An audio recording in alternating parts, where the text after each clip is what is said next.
Hi, I'm Tenji. I'm an executive coach, and I've just been doing quite a big series on how to get promoted as a mid-level manager to a more senior position at work. And one of the things that I think it's important to discuss, because this comes up a lot with my clients, is self-leadership. What I've seen is a lot of handing over of our agency to other people in our organization and letting fear become a way or a mechanism through which we hang back and become passive. And what it really takes to get promoted at work is self-leadership. More than anything else, more than the desire, more than confidence, more than people buying into you, you need to be able to manage your mind, what you believe, what you know is possible for you, to hold yourself in supportive beliefs throughout the process, and to drive your actions towards the outcome that you desire, as well as to lead others in support of your endeavor. If your endeavor is to get promoted, what you need to do for yourself is say, how do I need to show up each day at work so that I'm demonstrating leadership potential? So that I'm not just performing at the level that I've always been, but so that I'm stepping up. How do I need to take ownership of my performance discussions so that it's very clear to me what I need to do in order to step up my performance and show up at the next level of leadership that I want to? Without waiting passively for someone to just tell me what to do, I'm going to go and seek that feedback. How do I really understand and get the data that I need to know what it takes to get promoted in my organization, whether I am there yet or not, and what I need to do to bridge the gap? That takes significant self-leadership. And holding your mindset in abundance throughout takes self-leadership. Instead of waking up and hoping our emotions are going to show up with a big smile on their faces saying, hey girl, we've got your back, go slay in that meeting. Our emotions hardly ever wake up saying go slay in that meeting, because our emotions are subject to conditioning, and we've been conditioned our whole lives into certain behavior. So we need to lead ourselves by saying, what would be supportive of me for the goal that I really want in this situation? And what do I need to do? And if I don't have those resources in myself, where can I get help? Could be the help of a therapist or of an executive coach or a career coach, or it could be a self-help book, a mentor. Where can I get help? It takes self-leadership to get help when you need it. It's not a sign of being a badass. It's actually a sign of, it's a different sign. The word isn't coming to me, but I feel like it's irresponsible when you know when something more is required in a situation and you don't bring the extra resources that you need for it. That brings me to the second piece, which is leading others in service of your objectives. And that actually maybe is the answer to the thing that I was saying earlier. As a leader, your job is to direct resources towards your strategic goals. The resources could be people. The resources could be mindsets, beliefs, and emotional inspiration and direction. The resources could be capital, right? Your job as a leader stops being to do and execute everything yourself, and it becomes to bring a community of people together who can deliver against that for you, and you enable them to deliver. So what does that mean when you're trying to get promoted? It means you get help. You don't try to do it on your own. You get people to come and you ask them, what's the best way to get this done?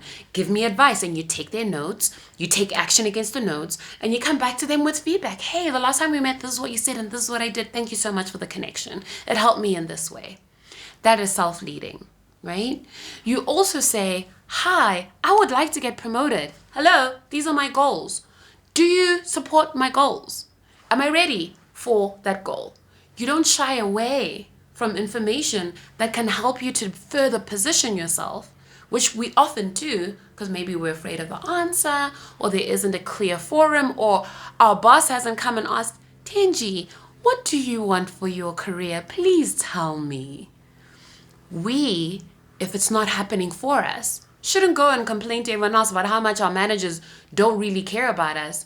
But is there a role we can play in opening up that conversation for ourselves? Hi, in our next feedback discussion, I'd really like to have a conversation about what my aspirations are for the company and whether you can help me with them. Are you comfortable with that? What manager will say, no, I don't give an F about you. Please figure yourself out and talk to other people. They'll say yes, right? And then you come prepared. You don't say, so what do you see is next for me? You've done some research and you say, okay, well, I think maybe this and this and this could be an interesting role for me. How could you help and support me? Who should I speak to? What advice would you give me to help make this happen, right? And usually from asking, what advice can you give me? People will show opportunities where you can say, hey, this is something I've seen you do really well. Would you be willing to help me with it? And then someone can say yes or no. All of a sudden, guess what you're doing? You're recruiting a team to deliver against your strategic goals. That is self-leadership.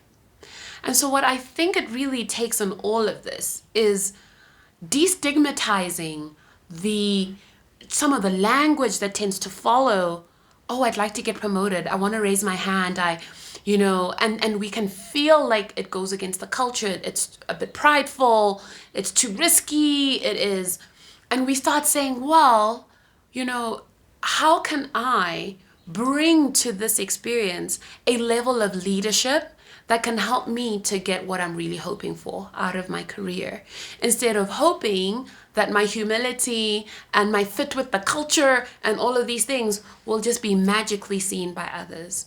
So if I was to encourage anyone who is thinking about the next role and has been a bit hesitant, I think that this is something that could really, really support you to actually reframe this approach of managing your career and stepping up for promotion as, how do I step up as a leader in this area in my life? And that means taking the reins, right? And the last thing I didn't talk about was like the process of going from, hi, I'm interested in this kind of role, to saying, okay, when can it happen and can we have a date? You deserve to have a commitment. You deserve to know when the conversation will be had about your candidacy for a new job opening in the company or the potential for one. You deserve for people to support you in what you need. And that leadership mindset, that self-leadership, comes from a deep place of awareness and ownership of the belonging that you have as a leader. I belong as a leader. I can step into my power. And if I step into my power, I'm not outshining someone else, or I'm not taking away from someone else's ability to shine. Yes, people may feel a bit uncomfortable, like, what? You're asking me for what? That's not done here. What is going on here? But tread carefully and gently, but firmly. And you'll be so amazed at how well just the fact that you're leading yourself communicates about your readiness to be a more senior leader. I hope that this has helped you. If you'd like to chat more about this, I do a lot of deep mindset work with my clients, especially when there's a big decision or a big move they're trying to make for their career. Reach out and let me know and we can have a conversation. Ciao.